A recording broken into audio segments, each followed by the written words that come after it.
Straighten your back. Bring awareness to your breath. Close your eyes. Breathe in deep and exhale. We can discuss divisive film like 2003's Elephant without anger, with purpose, to expand our understanding of cinema. Now open your eyes. Namaste. Welcome to the good, the pod, and the yoga.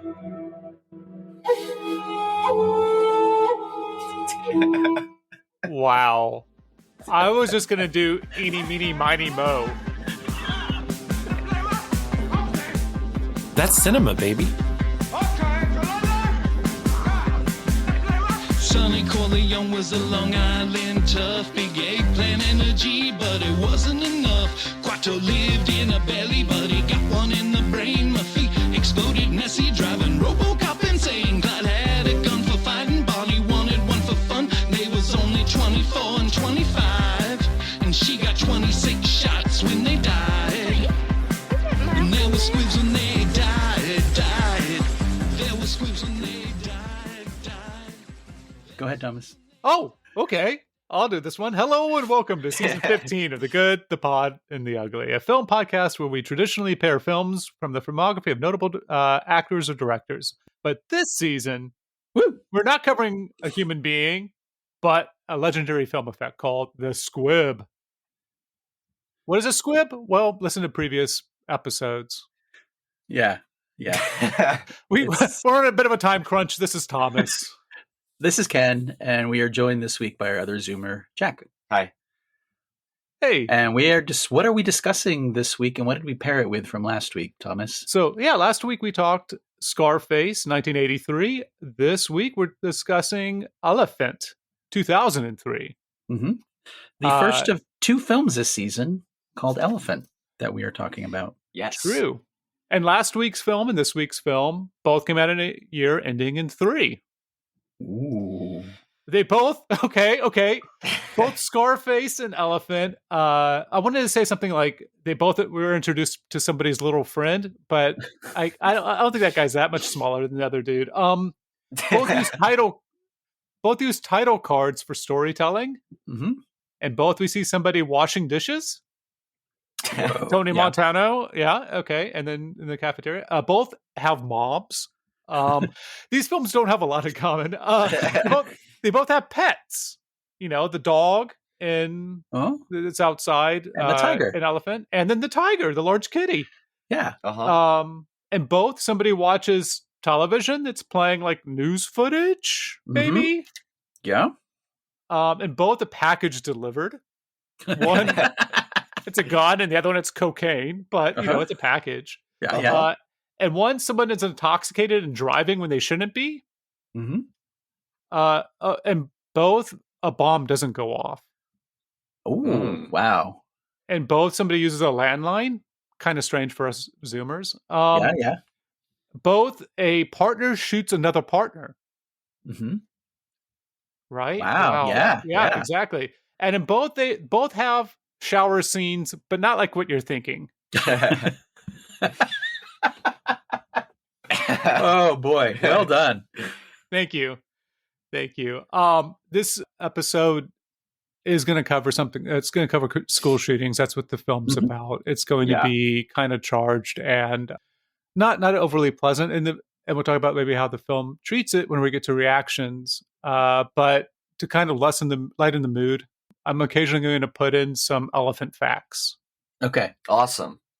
So a pachyderm means thick skin, and it was once used, but no longer, to classify animals such as the elephants, tapirs, and rhinos. But apparently not Tea Partiers and MAGA politicians, because those are different things when you talk about Republicans in name only. But those of my generation and Jack's, Tea Partiers have nothing to do with testosterone, but it had something to do with the American Revolution and the 2008 economic crisis. And both got a boost in response to not liking a mixed race president. So that is your first elephant fact of the episode. Love it. Well done. I also wanted to say really quickly similarities between these two movies. They're both sort of remakes, telling sort of the same story with the same title as an earlier movie. Scarface, the 30s Scarface, and this, the Alan Clarke elephant. Which we will be covering. Yes. Yeah. So to that, a little bit on the production of this film, I guess, or the title of it, it seems like, from what I've read, Gus Van Sant, formerly of Portland, Oregon, now lives in LA. Traitor. I mean, I'd rather go that direction than the other way. We don't need any more Californians here. That's true. Anyhow, when he started, the reason he titled it this film is he was impressed, and he liked the Clarke film, and he thought that the Clarke film was about the parable of the elephant, where multiple people who don't have vision touch an elephant, are able to see it, and they all describe something else. Yeah. So it's like, oh, it's a snake because they're touching the trunk, right? Yeah. And they're touching different parts of the elephant. They don't really, but actually, Alan Clarke's film, he took elephant for the elephant in the room. Yeah. Yes. And so when this film came out, and when we get to reactions, we can talk about it a little bit. But I think that disparity might also be like, both are kind of true and both are not true at all, as far as trying to understand why this film is called Elephant. Yeah. Because there isn't, if you haven't seen the movie, there is not an elephant. There is a drawing of an elephant. There's a drawing of an elephant in the background, but if you're going into this expecting, oh boy, we're going to get some elephants. Elephant comes in at the last second and takes a shot. The T-Rex in Jurassic Park. I mean, so that'd be great. In 2003, there was a movie called Mystic River that we covered. Woo. Was there Mystics rivers in it? Or there was a river in it called Mystic River, right? Yeah. I don't remember. I tried to block that film out. I didn't like it. It's the Mystic, yeah. There definitely was a Daredevil in 2003. There was some Mexico in Once Upon a Time in Mexico. Mm-hmm. There was a Miracle in the Maldonado Miracle. Yeah. There was an Inn in Goodbye Dragon Inn. Mm-hmm. So I guess it just wasn't of the time. I was just getting some context out there. Those are all films that were covered in 2003. Thank you for that, Thomas. Good year for movies. Yeah, this was shot in This was filmed in Portland, Oregon, and I actually lived not far from I was at Adams High School, and I forget the middle school it was before they shut it down and tore it down because of asbestos. But Mayor Sam Adams. Yeah. I used to, my running route used to go to that school and run around the track. And I remember when Van Sant was was making a movie there, I was like, Gus Van Sant making a movie about high schoolers. Okay. When you were jogging around the track, did you stop and then just like mysteriously look up at the sky for a moment or two and then run off? Off camera? Yeah. That was my whole thing. You might be owed some residuals. Or... Yeah, my hair was a little longer then, and my glasses were a little different, but for sure.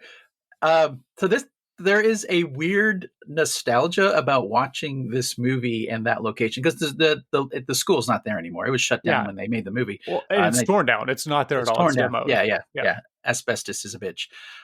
So when I see it, and then I see some of the locations where they're in the park or the houses up there on the ridge, I get it's a weird movie to feel nostalgic about. But that's like, I lived there at that time, and it's kind of, I guess, like Mala Noche, Van Sant's other Pure Portland, one of his other Pure Portland movies. Yeah. It's very much feels like a Portland no longer here.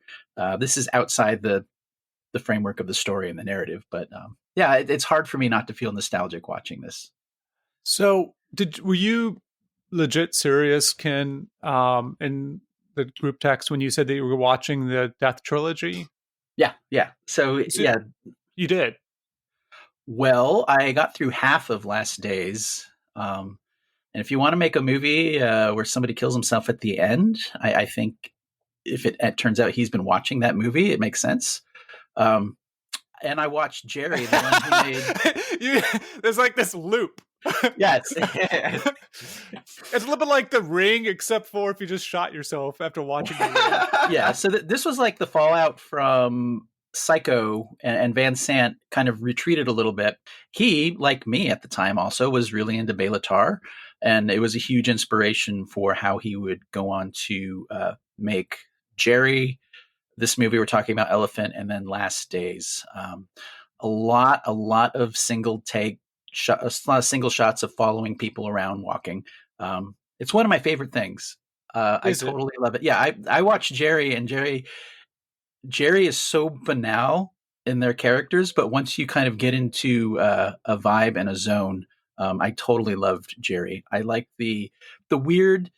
He really goes against the grain of sound in all three of these movies. Yeah, because I always, like in film class and whatnot, I was like, your film could be made as cheaply as possible. It could be shot on VHS, but if you have good sound, nobody will really notice. It'll just be an aesthetic. So he really going against that, because the sound in these movies are terrible. There's a lot of like ambient wind and whatnot, and it's jarring. But the three films kind of are like a phase, like, you know, an artists like have a phase where they're just painting their nannies. So they're going through a phase. Yeah, and they could make good films again at some point. They're just going through a phase. Well, I don't know about that, but yeah. So I'm fascinated by his Death trilogy, even though with Last Days, I really didn't like that one. That was a tough sit. Jack, are you familiar with these slow cinema films? Have you seen all three? This is the only one of these three I've seen, and actually I think the only other Gus Van Sant movie I have seen is his first film, Malinoche, which he shot almost entirely in Old Town, Portland. And the reason I've seen that one is because my great aunt, by relation, she's also a great aunt, worked on it. She did the sound, and she was friends with Gus, as she calls him, back then, before he got big. And so she shows at every family reunion? Yeah. No, and I've kind of dismissed Gus Van Sant, I think maybe a little unfairly, especially this movie, which I've never had any interest in watching. Mm-hmm. But Malinoche being the only other one I've seen, I thought was really fantastic. And I think overall, his entire career, Van Sant is one of the, how do I say this without sounding flaky? He's like, he makes movies. Stop there. Just stop there. That's good. He makes he has out as a boy. He has a very good. He has a poetic eye. He has a poetic eye, and his nature of film is very fluid and poetic. And at his best, you know. All right, podcast over. No, what you're saying is very poignant. And I think his going into mainstream films with Good Will Hunting, and then Finding Forrester, and then using that to make his batshit insane Psycho remake. It's like, I give him. I am totally, because who else would do that? Also, he made Even Cowgirls Get the Blues, which is unwatchable. Terrible. It's terrible. Even though it has a ninja in it. Yes, it's Uma Thurman. But like De Palma last week, when he's in his own zone, his movies could be either completely unwatchable and terrible, or they could be somewhat magical, like The Drugstore Cowboys or parts of My Own Private Idaho. Yeah. His commercial work, I'm kind of fascinated by some of the movies he's made that nobody has seen that were supposed to be commercial. Well, in the preview for this film, the trailer for it, it really is from the person who made Good Will Hunting. Mm-hmm. Not a good title to reference. And maybe they also put Drugstore Cowboy in there, or My Own Private Idaho. But yeah, it's Jury came out, they had shot it, but they were looking for a distributor for it. Mm-hmm. And that's your stars from Good Will Hunting, right? In Jury. I've never seen Jury. I've only seen Last Days, and Last Days was very tough to watch. Yeah, it's Matt Damon and the Daredevil. Other Affleck. No, other one. Oh, it is? Patrick Kenzie from Gone Baby Gone.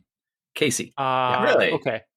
Yeah. Casey Affleck is a good actor. I mean, not morally, but necessarily, but is a phenomenal actor. Okay. Yeah. Jury. He was trying to. Only thing I know about it is Affleck and Damon both play the same character named Jerry, or play a character both named Jerry, and they walk in like a desert. Yes, and that's the film. That's the film. There's no plot. Like in an Elephant, there's some plot, and Last Days has a lot of business that's terrible. But yeah, Jerry has no plot. Okay, I mean, and so Van Sant wanted to continue that type of improvisation on this film. Mm-hmm. And so he was approached by Diane Keaton and HBO to create a Columbine Documentary. film. And it was going to be a documentary originally. Yeah. Uh-huh. And instead, for reasons I haven't really uncovered or unearthed, maybe just for good taste and not wanting to valorize or make have people relive things that they had encountered, instead made a fictionalized account of a shooting set in Portland, and over 20 days improvised a lot of the scenes. And some of the making of on the DVD, which is available through the Multnomah County Library. Shut up. If you don't have a copy yourself. It's about 12 minutes of them just behind the scenes doing a lot of, I guess, basically just blocking. Watching them block a lot of the things that they would end up doing. And then they did all the dailies, showing those at the school itself. I guess the school might have just been abandoned by that time because of asbestos. It was empty, yeah. Yeah, and so they created a film lab, just like the whole production was there in the school, and used it as its base of operations. Oh, wow. A lot of the actors just use the person's real first name. It's a little bit like if you're a spy, you're supposed to just use a name that sounds adjacent to yours, so you don't ever, I don't know, say the wrong name if you're have sodium pentothal or whatever you're being interrogated. So yeah, I would Hold on, I'm writing that down. Oh yeah. Okay. Same name, spy. Got it. Yeah, it's the same. It's the same if you ever get a fake ID for any of you Zoomer listeners out there. Yeah, anybody under 21, which you and Thomas. Yep. Yeah. I'm over 21 now. I find it interesting that in the reading up on this, that Harmony Korine and J.T. Leroy, that fake writer, both had something to do with the formulation of I don't want to say plot, but maybe the framework of this movie. I don't know. Van Sant credits them. I don't know how much they actually did. If it's J.T. Leroy, it was probably nothing, but they said they wrote the whole thing. But Van Sant gets the writing and directing credit. Yeah, and I think a lot of credit for the film does go to the cinematographer, right? Yeah. Who did all three of the Death Trilogy.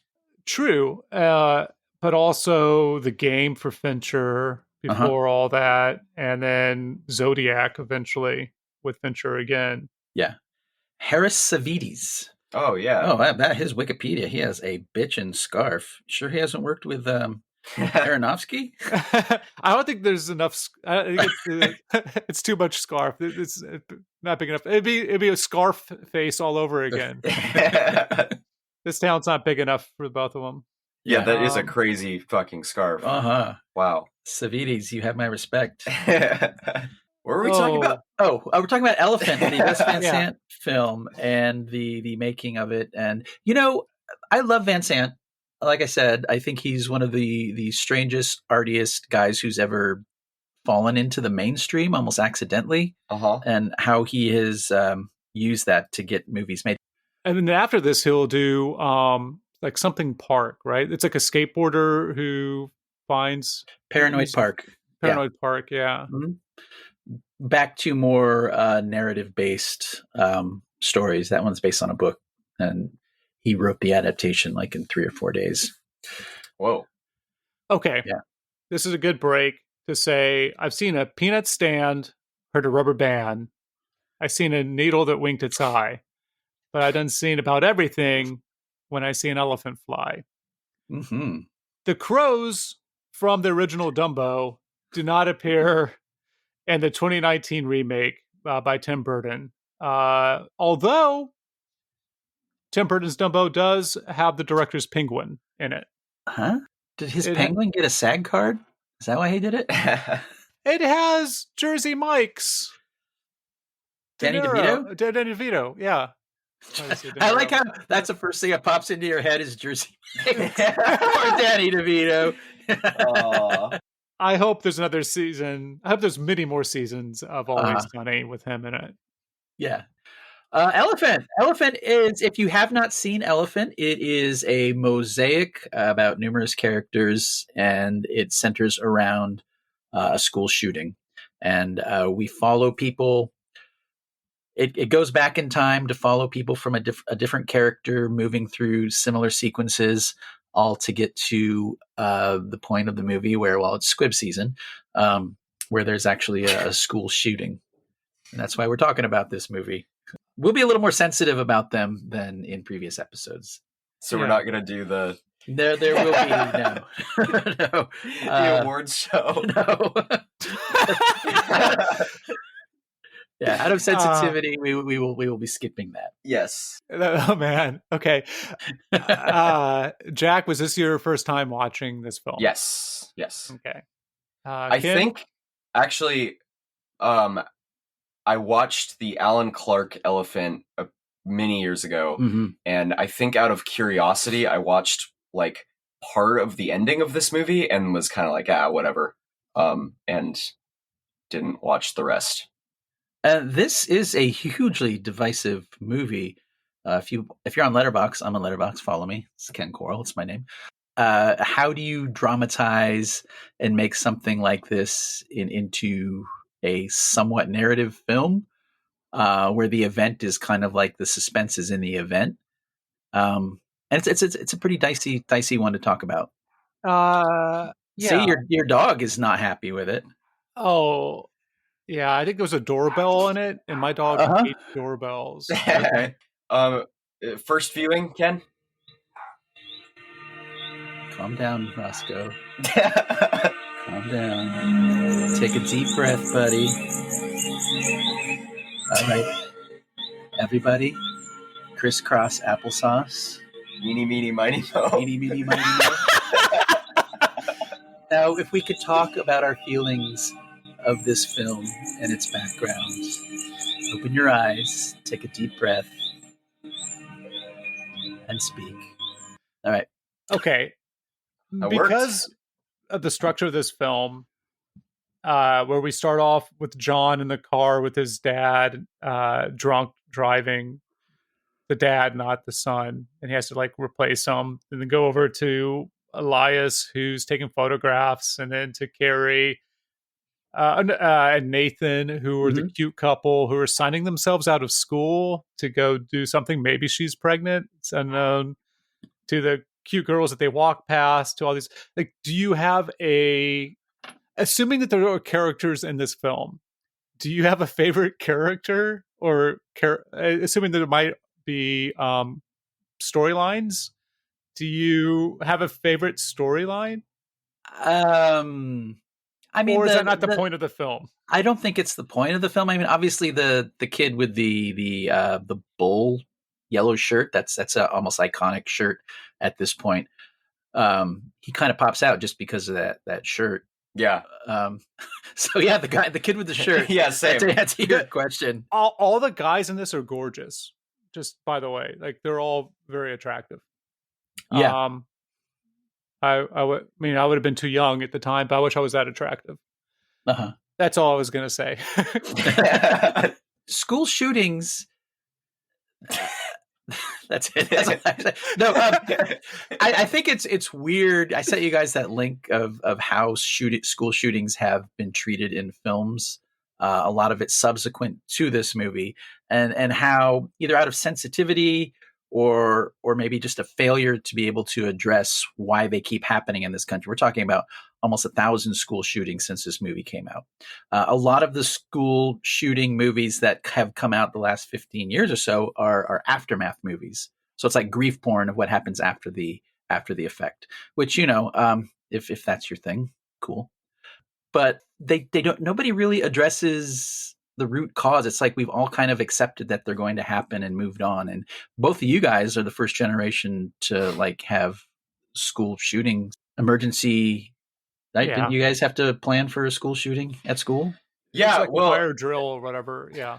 I've never known anything else the entire time I was in school. It was just that was normal. I've never known anything besides that. I mean, I've grown up in the post Columbine world, right? Yeah.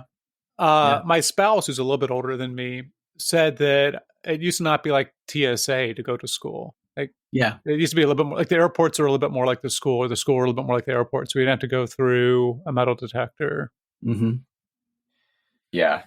And yeah, just that it's never like anything at any of the schools I went to, anything drastic ever happened, or not that we thought anything drastic was ever going to happen. But it was just always that lingering sense of like it could at any second. That's just, yeah, it's like every single day pretty much. You'd fucking hear a balloon pop in the cafeteria and people would freak the fuck out. I bet it's surreal sometimes. I bet. I mean, just to give Ken a sense, it's probably like whenever you had to do all the ducking underneath your desk for the atomic bombs. Yeah, well, in California, we also had earthquake drills. Okay. Yeah, so those are elemental, though. Well, atomic bombs? Yeah. I don't know why they made us get under the desk for an atomic bomb in retrospect, but okay. Yeah, well, talking about the root cause and the aftermath, which this movie I don't think addresses either of those, and I don't think it's really the point of the movie. Mm-hmm. I'm actually not really sure what the point of the movie is. That's I think where like elephant having the parable of the elephant being different than the elephant in the room, and the title being ambiguous. And in addition to that, because he kind of got the title wrong, but also did he? Because the film, one of the hard parts, because this is my second or third viewing of the film, and I was one that recommended this because I guess at some level I'm rebelling against the idea of a Squib season. That shooting people should be fun. And I think that this film does something very interesting because it is not enjoyable to see people get shot in this film. No, not at all. And I think that part of the reason that it was made the way that it was made was to make sure that people, unlike like we were saying last week about Natural Born Killers and Stone, like rooting for you want to root for the bad guy for some reason, the repugnant people. Yeah. It is not the case in this film.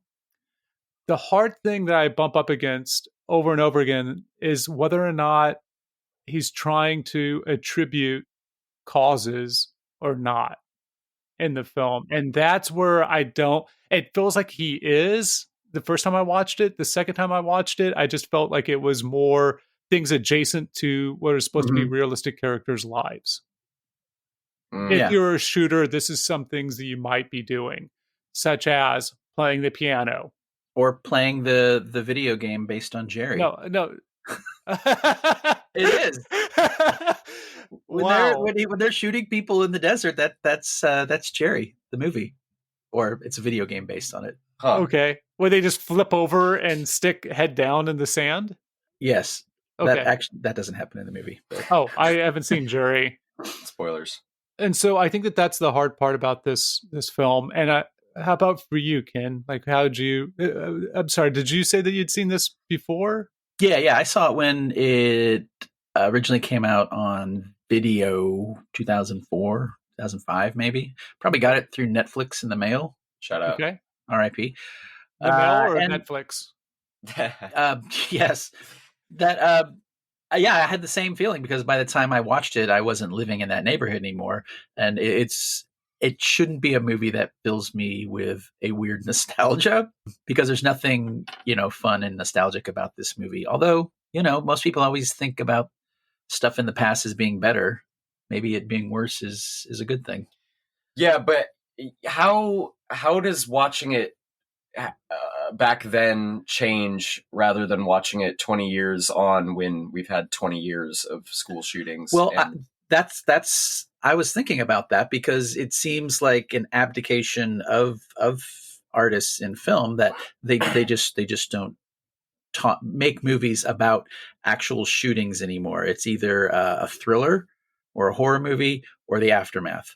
And this kind of was a good conversation starter, I think, for how artists need to approach the subject.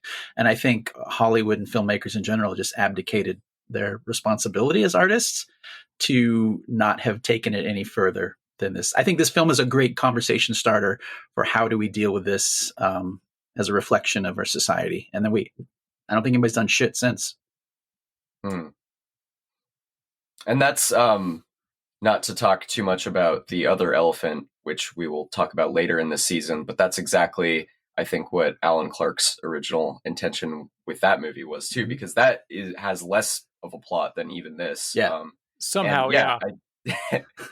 And I think this movie is less about, I think some of the negative reviews that I've seen, and this is what I was expecting going into it and why I've never had any interest of watching it, is just, this is an odd comparison, but in the S. Craig Zoller movie, Dragged Across Concrete, we follow that actress, her character that plays Dexter's sister, Deborah, for like 10 minutes, her going through her life and her routine, and she has a baby and a husband, and then when she gets shot by the bank robbers, it's supposed to be like this shocking moment, and I just found that to be so disgusting and manipulative and insulting, and it made me hate that entire movie. And that's what I was expecting from this, is a longer version of that, like, oh, making you feel something for these characters or making you feel attached to them only to kill them in the end.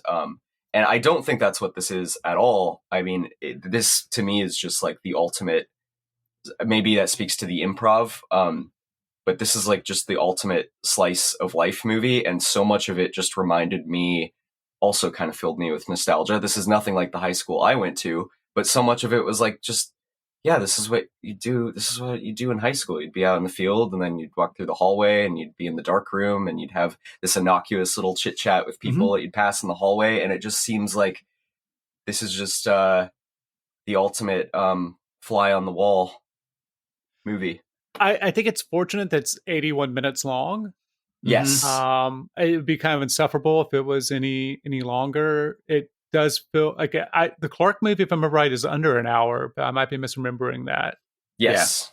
Yeah. And so I think it might have even been better with a little bit less to it. I'm not 100% there. But one thing that's interesting, and maybe get your opinions on it, is how much time they spend with the shooters. Because I feel like if you spend too much time with them, then you're trying to explain them, or you start to glamorize them. I think that the end of the film, the last 10 minutes or so, help alter. It gives a little bit of like sympathy for these shooters without making them sympathetic characters, where they are so into their own fantasy. It's always been my idea of what a school shooter is that people who are so into the idea, like a plan that just gets out of hand. You keep planning, and then you have to at some point do the thing. Maybe if they psych themselves up a little bit more, it'd be a little bit different. But yeah, they're living in an alternate reality as they're going around doing, like, killing people in reality. And I think the film captures a little bit of that. But yeah, do you think that the knobs are turned, like the dials of the different portions are at the right settings or not? I would say the record scratch of not a teen movie stuff with the girls going into the stalls And probably turns is like bulimia? the purge scene. I think that maybe is a dial too far. Yeah. Because it's just it's dumb, and it pulls me out of this wandering meandering shots of following people, which I totally love. It's one of my favorite things. Is following people? In movies. Oh, okay. And it's one of the reasons I really liked Jerry, the movie he made before this. And yeah, it's just a record scratch moment for me.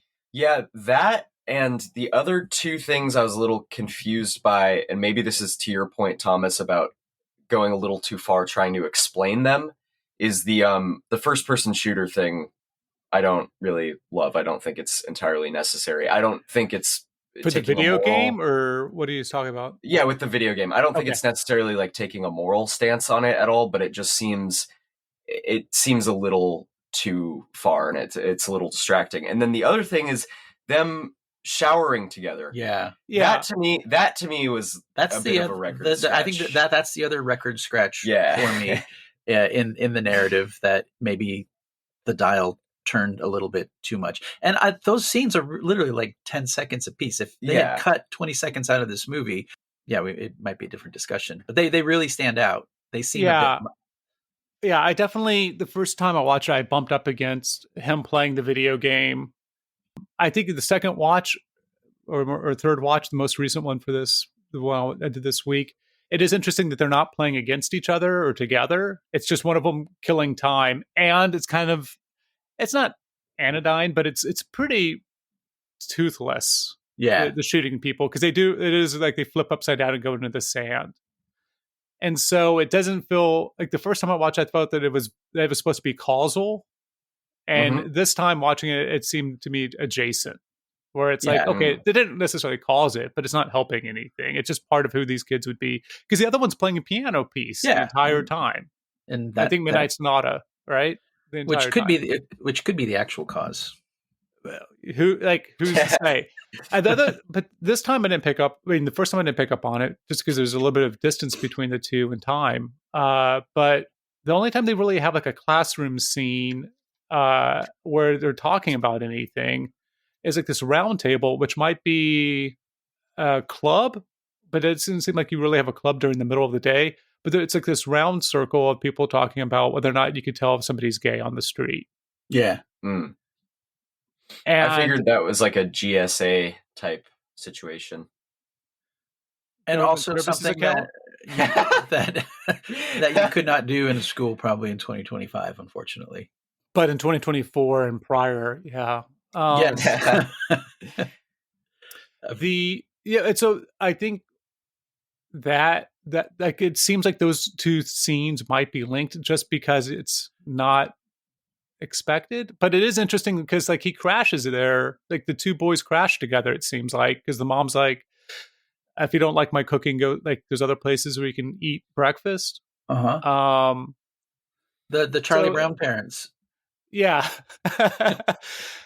Well, you can hear him somewhat articulate. The sound design on this we should talk about a little bit when he goes into the office.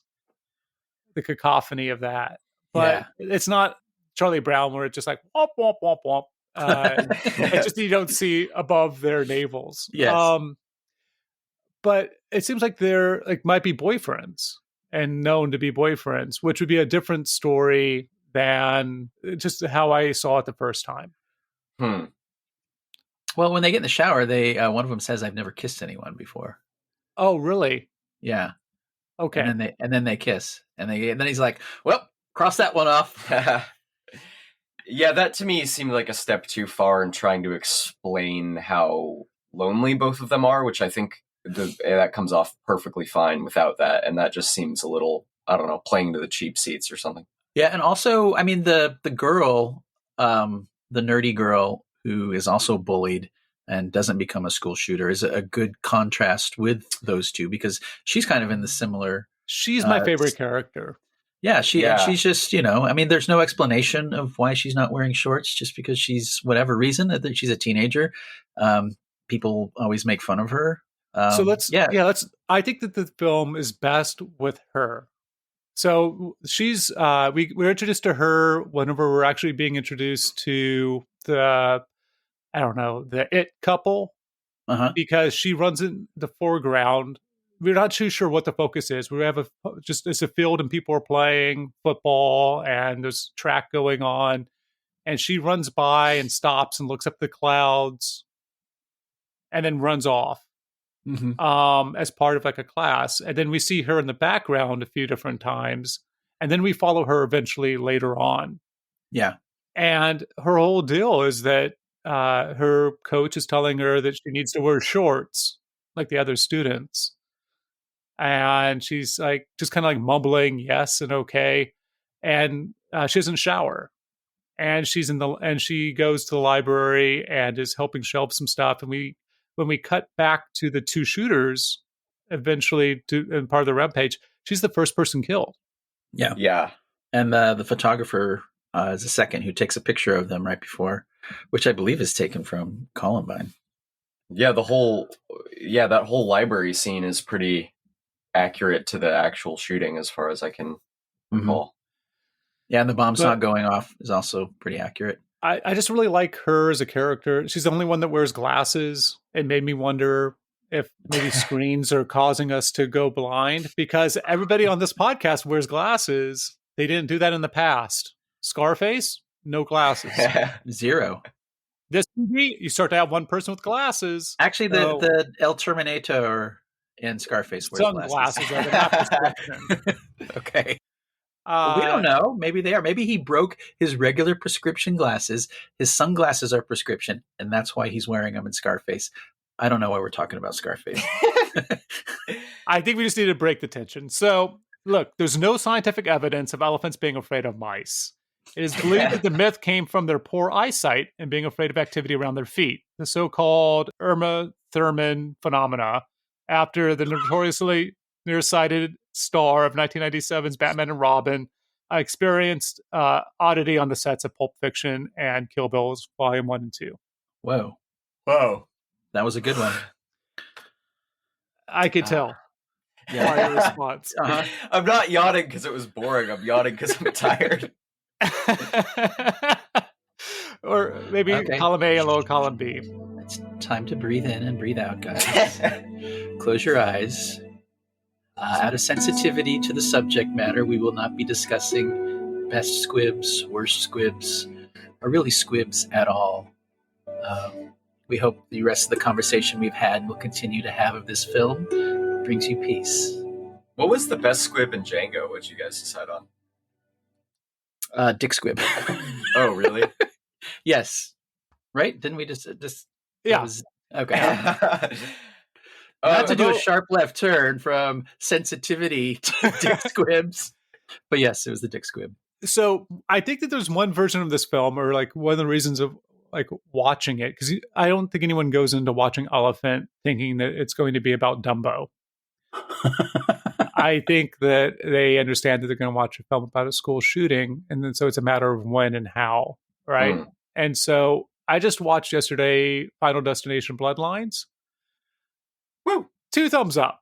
A lot of fun. But as I was watching, I was like, this whole film, this whole series, this most recent entry into it does bring things that the previous don't, as far as ethos and just like there's actually mourning that happens in the most recent Final Destination movie. People upset that people die, but the whole premise of that film is, how are they going to get it? When are they going to get it? Yeah. And it's done very differently than I could see a film like this being done, like you said, a kind of torture porn. And I think the film successfully avoids that. Mm-hmm. Yeah. Because it could be the shower scene in Schindler's List. This whole movie could be that, and I don't think it is. And I think part of that is how brilliant the structure is. When I first realized, 15, 20 minutes in, that we were seeing the same scene being played over and over again, just from different perspectives of people crossing back and forth in the background, I was just like, I think something about that is so brilliant, and it does something to break up the movie in a way that it avoids that tension. Yeah, agreed. And I think that, the novice acting is definitely apparent. Mm-hmm. But I think that it helps. I think if these were legitimate actors, there would be a different attachment or a different engagement with the movie. And you would see it more as a movie, perhaps, as well, as opposed to it. When I say see it more as a movie, you would engage with it more as a fantasy than what feels not quite like a docudrama, but does feel artificial and genuine at the same time. Yeah. It doesn't let you fall into the, I don't know. There's something about fast food and Scarface from last episode. Mhm. This is definitely not that. I think you feel like you're eating your vegetables more with this film, with the acting. Right. Very, very well said, I think. And it also is it also is a movie. It's not just a PSA. It's not just a message or a conversation starter. It still is a movie, Mhm. right? Yeah, I guess I was wondering, because I know Ken bumped up against Dancer in the Dark, and I think he said it was shot like a Christian summer camp film. Uh-huh. Not an advertisement for, but if you were at Christian summer camp and you were making a film, that's the Yeah. film what the film would look and feel like. Wow, good memory, Thomas. Do you have is that your take from this? No, Van Sant is clearly in control of how he wants the movie to look. The affectation with the sound design is all of a piece to make it seem like it's off the cuff and documentary like, but it is very, very well thought through and planned. And if you've watched Jerry, I watched Jerry before this. Jerry's sound design, the wind that they capture makes almost all their dialogue inaudible.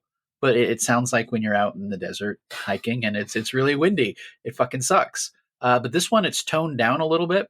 And it also has the narrative structure that Jack was talking about that is completely different. That feels like it's taking some of the aesthetics of the movie he made before, but then putting in more movie type stuff as far as narrative structure. It makes it a much better movie. And then Last Days, I think he takes the lessons from Jerry and Elephant and forgets them. Well, he also invents mumblecore, or maybe he doesn't, but that's where I first encountered it. Mm-hmm. Where you just cannot understand what the dude's saying. It's like he took the wrong character from Office Space and decided to use their affectation. But I do like in the Office and other places, there is this kind of cacophony, especially when you're in the adult world, of like people talking over each other, and it just becomes a kind of a wall of sound that you're walking through as opposed to having to identify with. Yeah, and then a lot of those pieces of dialogue are seen from a different perspective and a different character. Like there's a picture of Maui from Hawaii. We hear about it 2 or 3 times because of different characters going in there. Yeah, I was actually kind of stressed out watching this, just thinking about the blocking. Yeah, like how much time and planning and how many takes to get it all exactly the same. And I don't know, there's probably still continuity errors if you're a nerd who's going over it frame by frame for whatever reason. But Nerd. The way it all gels together is so brilliantly made. So I think appreciate the structure as something more.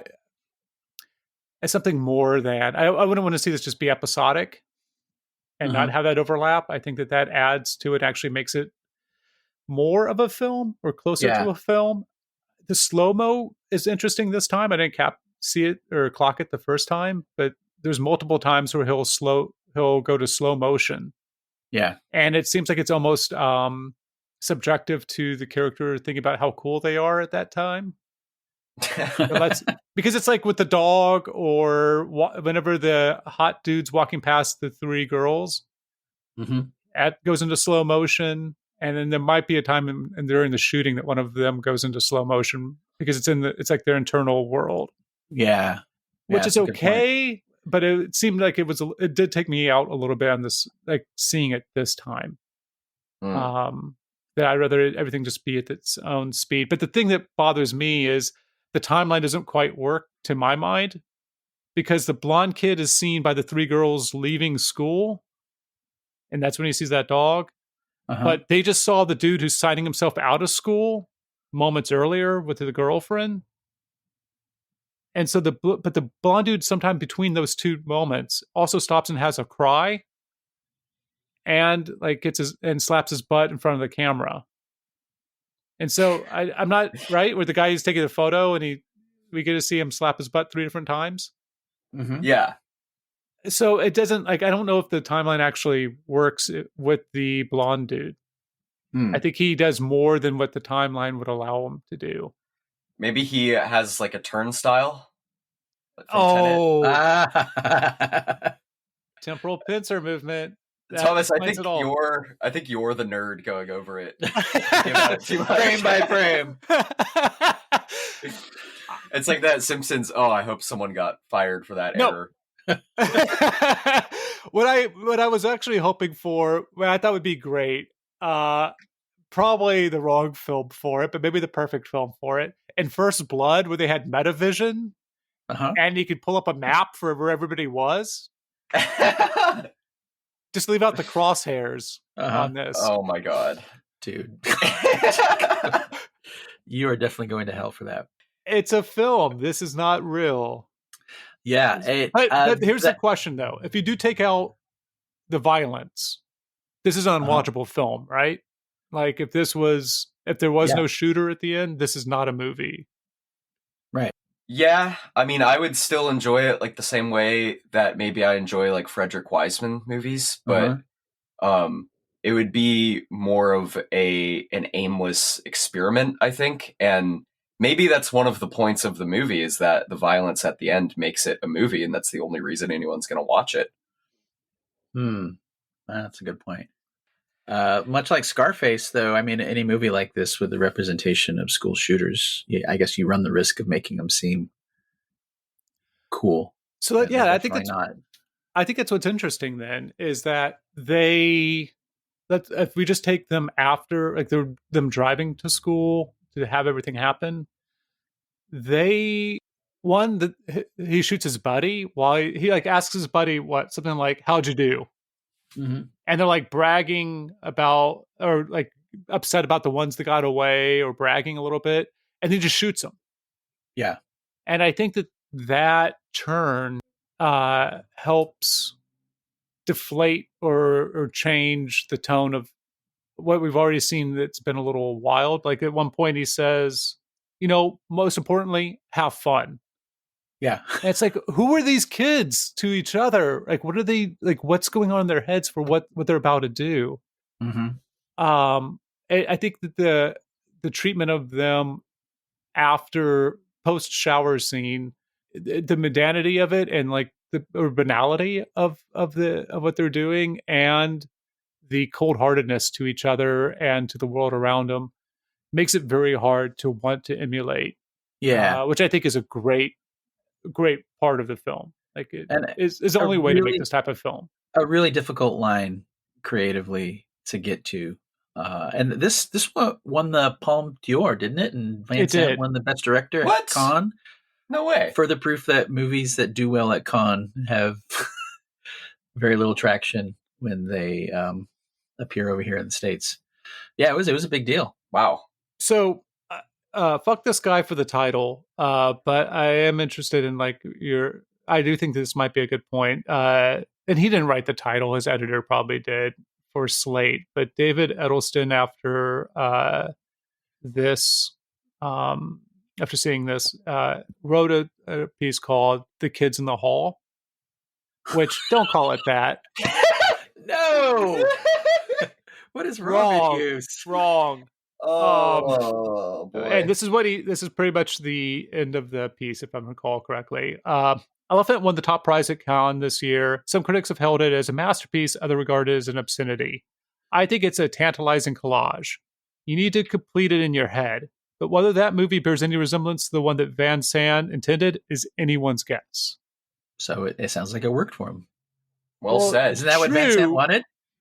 That's the question. I think that the difficulty I have with the film is that if Van Sant intended, or if the film's intent is to explain what happened, using that they watched Nazi stuff, that they played first-person shooter games, that they made out in a shower or kissed in a shower, like that's not a film that I appreciate.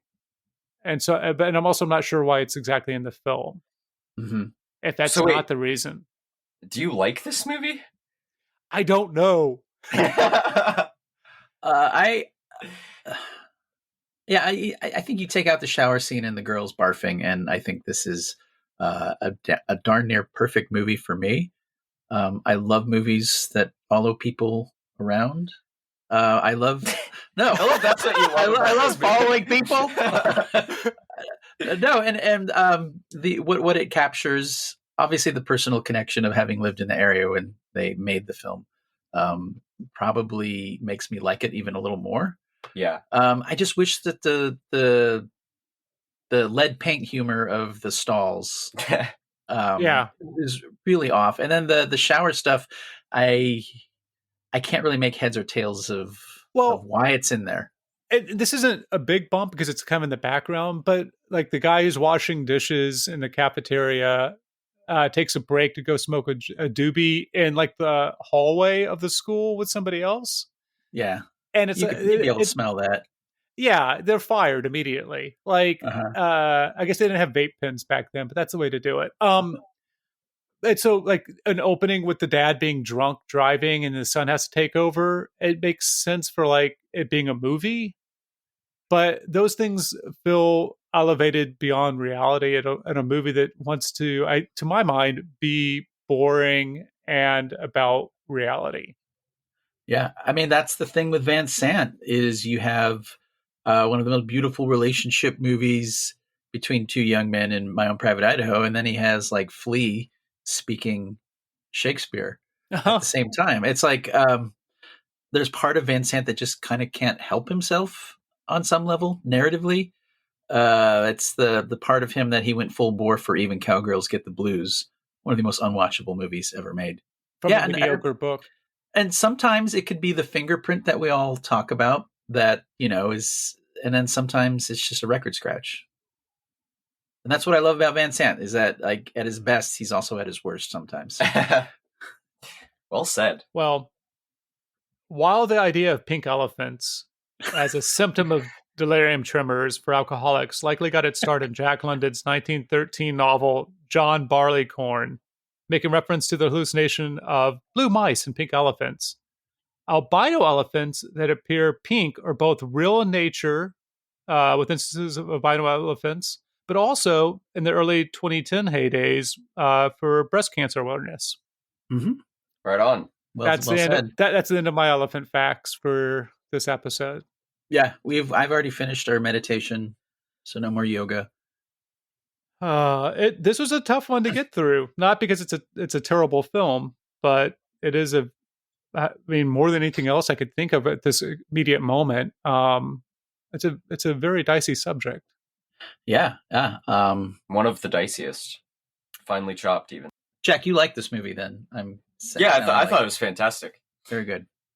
It only took an hour to get to reactions from Jack. Is that right? Is that okay with you, Thomas? Yeah, that's fine. I know we're under a little bit of duress. Like we have I need to wrap this up. There's a ticking time clock, as it were. Yes. Yeah, I have to actually go to yoga. I'm glad that I got to practice a little bit. Thanks to Eric. Thanks to Eric for joining us this episode, and Patrick. Always a pleasure, guys. And next week we are doing. Well, I think we're going to start with the latter film next week, which would be Hard Target. Fuck yeah! Which we pair up with Terminator and potentially a special guest. Yeah, no Squib awards for this one. I'm not even gonna do it. It's like it's awful. Yeah, we didn't even talk. We didn't even mention. No, I just think that let's very briefly. They are very good. They are. Yeah. Yes. Being the library one, there's plenty of stuff that's not shown on screen. Mm-hmm. Even better. Oh, and there's like that wild kind of like fake out, which you didn't even mention. Benny. Yeah, it's a dude in basketball shorts and. He's like walking around the halls. We get introduced to him, the only person after the shooting starts. Yeah. And he sneaks up on one of them and spoiler, does not save the day, gets shot. Yeah. That's when the blonde shooter is taunting the principal. That blonde shooter, I knew a dude like that. Not that a shooter, but his energy, his vibes, and behind the scenes, he's just, I definitely knew a dude like that. So all these actors in this movie, they're like in their 30s now. Do you think like when they go on Tinder dates, they're like, yeah, I was in a movie once. And they're like, oh, cool, let's go back and watch it. And then they never get a second date. Or I did sound design on it. And now they're aunts and uncles. I'm keeping my eyes open as I walk around now. Portland. I used to just walk around blind, like I was looking for an elephant. But to see if I can't recognize anybody from the film. Yeah. You won't recognize Gus Van Sant because he fucking moved to Southern California. Traitor. Ooh. Ooh. Ooh. Hey, if Anyway. you're listening to this podcast and you're curious what Ken Coral looks like, never mind. I won't. You can say it if you want. I'm not going to. Thanks to Ryan for our theme song. Thank you, Ryan, for joining us this episode. Yes. Look at the show notes. I'll put it there. Okay. God. Yeah, next week, Hard Target. Woo. John Woo. Woo's first and best Woo. American movie. John Woo.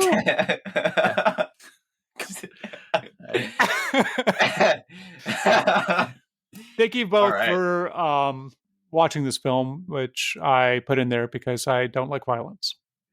This was a great conversation, you guys. Yeah. I think we walked the line. Thank you for the meditative bits and for editing this so that I sound funnier than I actually am.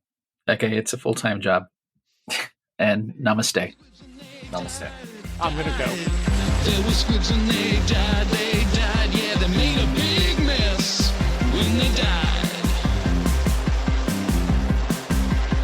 On a follow walker down South American way, it got squibby, sticky, messy when they got there that day. Peyton lost his love and so he made a face. Django met a dentist, put big holes in little brains. Montoya's chest exploded, somehow wasn't the cocaine.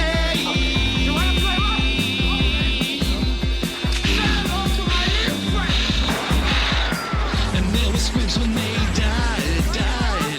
There were squibs when they died. There were squibs when they died. There were squibs when they died. Yeah, they made a big mess and then they died.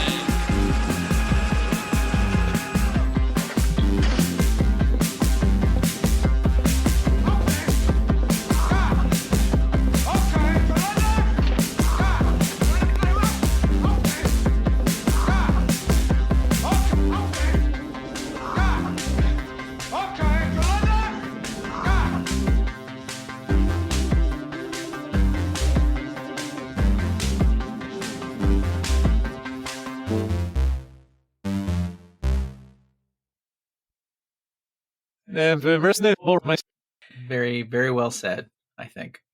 Thomas, I think you're the nerd going over it. You are definitely going to hell for that. Wop, wop, wop, wop. Temporal pincer movement. That's slower. All around this is more first day. That's a good point.